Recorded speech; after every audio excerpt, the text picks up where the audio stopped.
Mask পরে গভীর রাতে শেখ হাসিনার জন্য দোয়া চেয়ে কম্বল বিতরণ করেছেন নিষিদ্ধ সংগঠন জামালপুর জেলা শাখার ছাত্রলীগ।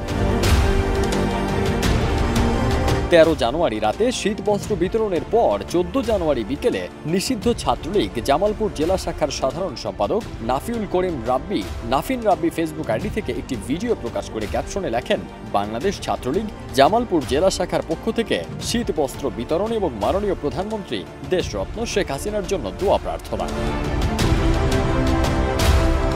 কেউ না বুঝলেও আমরা আপনার প্রয়োজন বুঝি, আর তাই তো অত্যাধুনিক ফিচার সম্বলিত বিভিন্ন সাইজ আর কালারের 250-টিরও বেশি ডিজাইন অপশন নিয়ে ওয়ালটন স্মার্ট ফ্রিজ বোঝে আপনার প্রয়োজন। 1 মিনিটের ওই ভিডিওতে দেখা যায় ছাত্রলীগের এক নেতা এক মাঝবয়সী নারীর হাতে কম্বল তুলে দিতে বলেন, বাংলাদেশ ছাত্রলীগ জামালপুর জেলা শাখার পক্ষ থেকে মাননীয় প্রধানমন্ত্রী শেখ হাসিনার দোয়ার জন্য কম্বল দিলাম, নেত্রীর জন্য দোয়া করবেন। জামালপুর জেলা শাখার পক্ষ থেকে আপনার নেত্রীর জন্য দোয়ার জন্য কম্বল দিলাম নেত্রীর পক্ষ থেকে।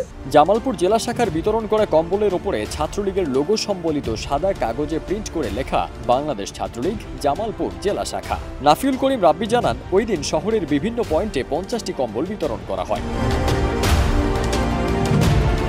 বৈষম্য বিরোধী ছাত্র আন্দোলন শাখার আহ্বায়ক মীর ইসহাক হাসান ইখলাস জামালপুরে নিষিদ্ধ ছাত্রলীগের কম্বল বিতরণ নিয়ে প্রশাসনের দৃষ্টি আকর্ষণ করে বলেন, তাদের নেতাকর্মীদের শনাক্ত করতে পুলিশ তৎপর নয়, যা আইন শৃঙ্খলার অবনতি ঘটাচ্ছে।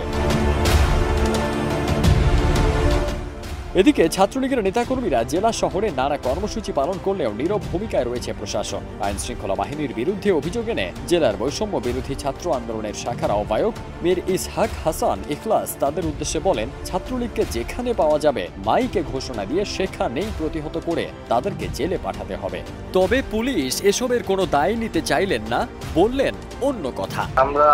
আমরা খোঁজখবর নিচ্ছি, এটা এদেরকে বাইর করা, এটা তো গোপনে করতে হবে। 2-3 জন যদি মনে করে রাত্রে যে কোনো পাড়ায় একবারে প্রত্যেকটা স্টেপে তো আর পুলিশ থাকে না, কেউ থাকে না। এবং যারা করছে আমরা তথ্য নিচ্ছি, যদি সন্ধান পাই যে করছে আমরা ব্যবস্থা নেব। এই পক্ষ থেকে আমরা কম্বল বিতরণ করলাম। ফারদিন সানি, দেশ রূপান্তর।